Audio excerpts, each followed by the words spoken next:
Hey, Grandpa, how does it feel to be history? The cameras were rolling. Four TikTok pranksters circling an 85-year-old man looking for cheap laughs. But when one of them gave a mocking shove, William Harlo fell. The crack of his head against the table silenced the whole bar. Blood on oak. No one spoke. No one stood up, except Bill. He reached into his pocket, dialed one number. Rich, it's your father. We've got a situation at McAllister's. 30 minutes later, Cedar Hollow would remember. Respect isn't given, it's earned. And tonight they'd see exactly how. Welcome to Grateful Stories, where tales of compassion and kindness are told. Let's uncover what really happened. In Cedar Hollow, Texas, life didn't rush. It stretched out slow like the fields that rolled beyond the edge of town. Dusty roads warned storefronts, and the kind of silence that wasn't empty, it was earned. People here valued things that lasted, things built with hands, not hashtags. And right at the heart of town sat McAllister's bar. The sign was faded, the booths had seen better days, but it stood, like it always had. That's where you'd find William Bill Harlo every Saturday morning. 85 years old, retired Marine Corps First Sergeant, the kind of man who didn't care if anyone noticed him. He still showed up, still wiped down every table, still polished the old oak bar like he was keeping a promise. Most folks just nodded when they saw him. Some didn't even do that anymore. But for me, Emma Collins bartender Cedar Hollow, born and raised Bill, was the reason this place still felt honest. He used to own McAllister's back when my daddy brought me here for root beer floats. After his wife passed, Bill kept coming back. Not to drink, not to be seen, but to care for what was left. Today felt no different, until the front door swung open. Four young men swaggered in phones, already raised voices too loud for a room that wasn't theirs. The true Texan squad, they called themselves. TikTok pranksters, locally infamous, known for making fun of old-timers, for chasing likes by tearing down what they didn't understand. Their faces were on every screen, but their respect for anything older than last week's trend, non-existent. Morning, folks. The leader, Casey, shouted, arms wide like a ringmaster. Let's help Cedar Hollow go viral, shall we? I felt my stomach tighten. Bill was at his usual spot, near the far wall, methodical, calm, his claws sliding over the table's surface with a patience none of these boys could fathom. Casey spotted him instantly. Would you look at that? He sneered, angling his phone toward Bill. A living antique wiping tables.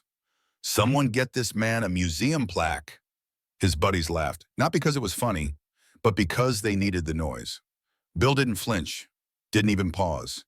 His hand kept moving in slow, deliberate circles, like those words had never touched him. But they touched me, and they weren't done. One of the younger ones, a wiry kid with bleached hair and too much ego, moved in closer, phone held high. Hey, Grandpa, he jeered. How does it feel to be history, still trying to wipe away your own extinction? The laughter was sharper now, edged with cruelty. Around the bar, heads turned away, eyes dropped to phones, pretending not to see. Cowards. Even the new manager, some out-of-town investor type, just slipped into the back, too busy counting profits to count character. I wanted to scream, to throw something, but my feet wouldn't move. Because when a crowd decides silence is safer, standing up feels like standing alone. Bill, he just kept wiping. But Casey wasn't getting his content. Let's give Grandpa a hand, boys, he smirked. And then it happened. A shove. Not hard, but sharp enough. Bill staggered. His hip clipped the corner of a chair. His body folded in slow motion, collapsing to the worn wooden floor. His head struck the edge of a table on the way down. I heard the thud. So did everyone else. Blood welled at his temple, a thin, dark line tracing down his cheek. The room went still. Even the pranksters stopped laughing. But their phones didn't stop recording. Casey crouched low, camera trained on Bill's face as if this humiliation was his masterpiece. Still standing strong, Grandpa, he whispered, mocking. Bill didn't answer. He didn't have to. With the same steady hands that had once held the line in Korea, he pushed himself upright, knees creaking, shoulders straightening. He took a breath, wiped his brow, and reached into his pocket. Not for a fist, not for a weapon, but for a phone. He tapped a single number. The line barely rang once. Rich, he said, voice low, firm, like it had been every day of my childhood gym classes. It's your father. We've got a situation at McAllister's. That was all. No anger, no complaint, no drama.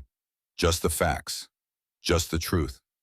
He ended the call, pocketed the phone, picked up his cloth from where it had fallen, and with the same quiet dignity as always resumed wiping the table.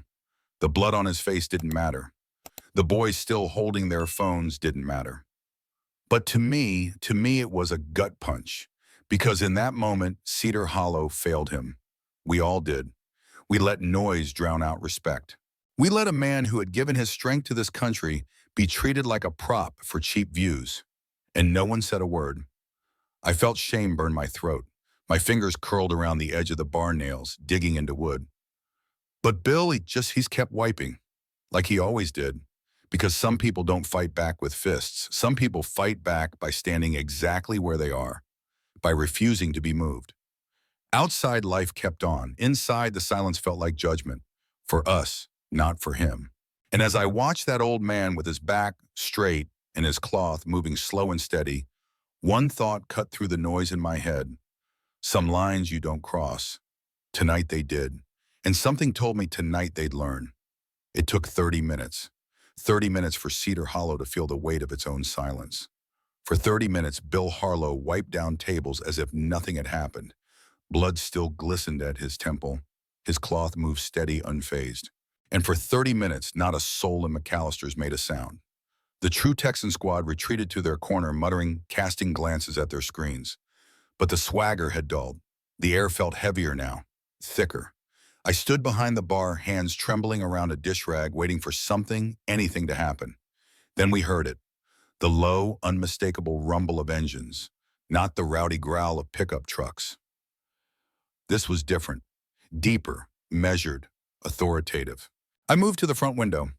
Outside, a convoy of matte black SUVs rolled down Main Street. No sirens, no flashy lights, just raw presence. When they stopped in front of McAllister's, the street seemed to exhale. Doors open, men stepped out, uniforms, crisp, dark, no patches for show, no names displayed. But you could tell, these weren't weekend reservists. These were the real thing. And at their center walked a man who carried more weight in his silence than most could with a parade. Colonel Richard Harlo. You didn't need an introduction to know who he was. His posture alone said enough. The same way Bill stood tall, Richard moved with a quiet gravity, each step precise, each glance sharp. He pushed open the bar's door. No rush, no drama. But the temperature in the room dropped 10 degrees. His gaze swept the space, pausing briefly on Bill, who stood as always by his tablecloth in hand, blood forgotten. Then his eyes found the group of pranksters in the corner. No one else mattered. No greetings, no small talk. Just a question dropped into the air like a blade. Who put his hands on First Sergeant William Harlo? The room held its breath. The boy said nothing. Casey tried to lean back, feigning indifference, but his fingers twitched against the phone in his lap. Still recording, still hoping for views. Richard didn't repeat himself. He didn't need to. With a nod, one of his men stepped forward. A small projector was unhooked from his gear, powered on with clinical efficiency. The far wall of McAllister's became a screen. And there it was, the security footage. No edits, no filters, just the cold truth. We watched in silence as Casey and his crew crowded Bill. The sneers, the taunts, the shove. Bill's body hitting the ground, the blood, the laughter. No one could look away, not now. When the clip ended, Richard's voice returned, low, precise. You don't need to know who a man is to reveal who you are. It wasn't loud, but it cut deeper than any shout could. One by one, heads lowered. Patrons shifted in their seats.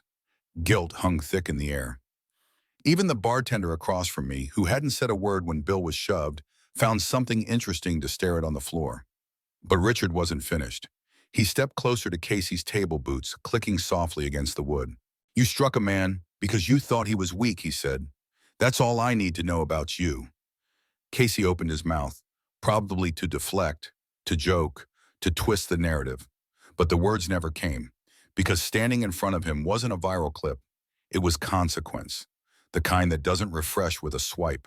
Behind Richard, more soldiers fanned out, not aggressively, not to intimidate, simply positioning themselves with a discipline that made the pranksters visibly shrink. Then came the police, local officers arriving late as they often did when real courage was required. But this time they had no choice but to act.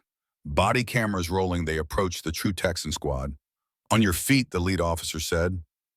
The pranksters stumbled up, voices rising in protest. "This is a misunderstanding. We were just filming." "It was a joke, man," but the handcuffs clicking shut said otherwise. One of them, a lanky kid with shaky hands, actually tried to keep streaming, his phone raised even as the cuffs locked around his wrists. "Bro, we're getting arrested live," he laughed, breathless. "This is gonna blow up," but his grin wavered when Richard turned to face him. "No, son, this isn't going to blow up." He pointed at the wall where their cruelty had been laid bare. "This is going to be remembered." The officers led them out, their phones still blinking, still desperate for attention. But the only attention they received was the weight of a community that had finally decided enough was enough.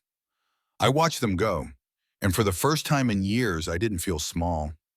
I didn't feel helpless, because the silence in McAllister's had shifted. It wasn't cowardice anymore. It was reverence. Bill hadn't said a word through it all. He didn't need to, but I watched his eyes. Not angry, not vindictive, just tired. A sadness that went deeper than bruises. The kind that comes from watching a world forget what words like respect used to mean. Richard approached his father. There was no embrace, no dramatics, just a simple exchange of nods. The kind of gesture that spoke volumes between men who understood each other without speaking. I felt something loosen in my chest, because tonight justice didn't come in the form of viral outrage. It came quietly, with boots on wood, with truth projected on a wall, with a father answering his father's call, not out of anger but out of honor. And as those boys were driven away, live streams, forgotten hashtags, useless, I realized something simple but profound. For once, silence had chosen the right side, and Cedar Hollow had witnessed it. When the doors of McAllister's swung shut behind the police, no one moved. For a heartbeat, the bar held its breath. Then the crowd stirred quietly, cautiously, as if stepping out of a trance. Like they were walking into a moment they didn't quite deserve, but knew they needed to witness. I followed them. Outside, the evening had settled into that soft Texas dusk. The sky blushed gold, then deepened to the kind of indigo that made you remember the world could still be beautiful. And right there on the crack-created sidewalk of Cedar Hollow's Main Street, history was standing tall. Colonel Richard Harlo faced his father. His boots were planted, shoulders squared, eyes level. Slowly, deliberately, Richard brought his hand up to his brow and rendered a salute. No cameras, no speeches. Just a son standing at attention for the man who had taught him what that gesture meant. Behind him, the special operations team moved in unison. One by one, they formed a line. One by one, they raised their hands. Not as a formality, not as a show, but as a living wall of respect. For William Harlo, for what he stood for what he refused to let be erased. And as I watched, that lump in my throat returned, heavy, real, because this wasn't content, this wasn't for clicks, this was honor. And it rang louder in silence than any trending soundbite ever could. Around me, Cedar Hollow gathered. Farmers, teachers, retirees, people who had known Bill for decades. People who had forgotten maybe how much they owed to men like him. But tonight they remembered. Even the teenagers, ones who might have scrolled past videos mocking old men like Bill, stood still. One boy, no more than 17, tugged his earbuds out, letting them dangle against his chest. He looked at Bill, then almost shyly he dipped his head. It wasn't much, but it was enough. Memories uninvited surfaced in my mind. I saw myself at 16 standing awkwardly in the high school gym, clutching a volleyball I was too scared to serve. Other kids had snickered. I remember the burn of embarrassment, but Bill had been there. Coach Harlo, we called him. He hadn't barked orders. He hadn't humiliated me into action. He had simply walked over, knelt to my level, and said in that steady, gravel-warm voice, "Colin, standing tall starts from the inside. You square your shoulders, the world follows." That day I served the ball. Tonight, watching him stand with that same quiet strength, I realized some lessons don't age. Richard lowered his salute, stepped closer. Their voices were too soft for the crowd, but I could see their faces. Bill's lined with time, yet unwavering. Richard's carved with a soldier's stoicism, but beneath it, a son's respect. Then Bill spoke. "I didn't call you because of pride, son. I called because silence hurts more than fists." Richard nodded, a simple, solemn acknowledgement. The weight of that truth hung between them, and somehow between all of us. Because every person on that sidewalk knew exactly what he meant. We'd let the noise take over. We'd watched decency get shoved aside for entertainment. And we hadn't said a damn thing. Until now. Now we stood together, not clapping, not shouting, just standing, the way Bill had always done. There was a stillness to the air, but it wasn't empty. It was filled with the quiet realization that Cider Hollow had failed him, failed itself. But tonight was different.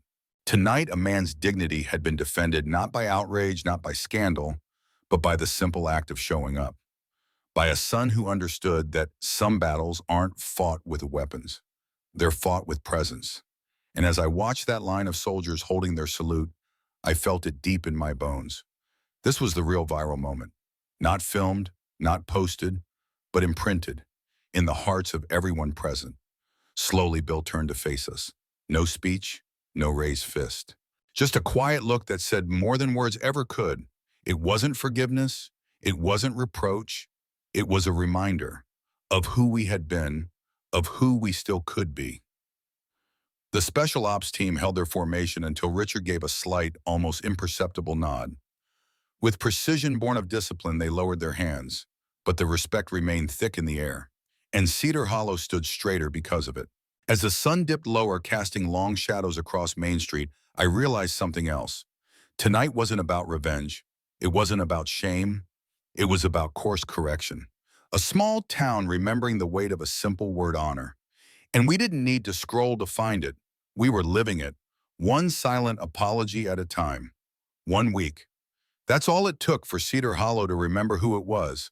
1 week after that night on Main Street, small things started to shift. Quiet things, but real. It began with a new sign, hung right above McAllister's front door. Hand-carved, simple, unmistakable, built by hands, protected by honor. No corporate logos, no flashy slogans, just words that meant something. People noticed, they paused. And when they stepped inside, something in the way they walked changed too. Maybe it was respect, maybe it was guilt. Either way, it was long overdue. At the high school, they started a new program, not because of some district mandate, because people asked for it. Veterans, many of them friends of Bill, came to speak with students. Not about war stories, not about medals, but about what it means to stand tall, to see someone being mocked, and not look away.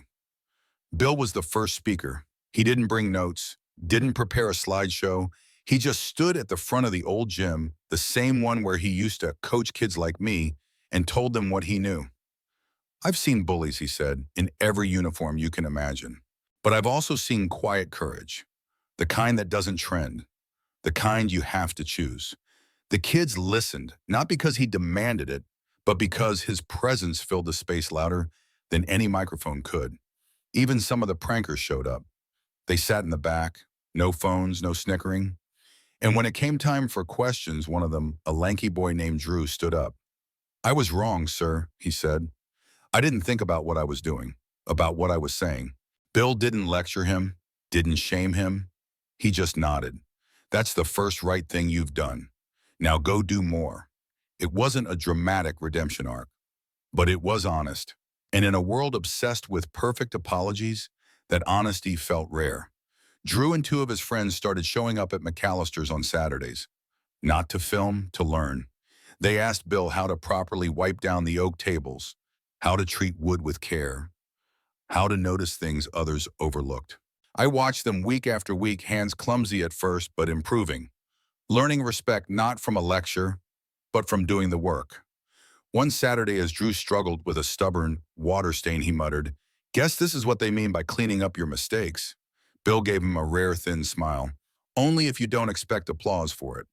Around town, people started talking differently, not louder, just with more weight behind their words. At the diner, at the feed store, even at City Hall, folks remembered that a community's values aren't set by algorithms. They're set by actions.